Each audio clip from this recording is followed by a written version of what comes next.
no rītiem un vakaros okeāns ir mierīgs.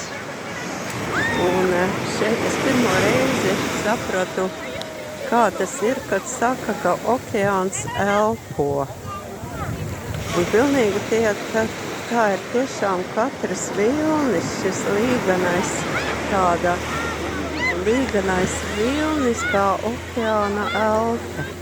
Ielpa, izelpa, ielpa, izelpa.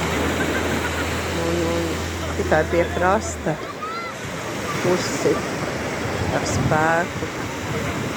Dažreiz ar spēku, dažreiz ar maigumu.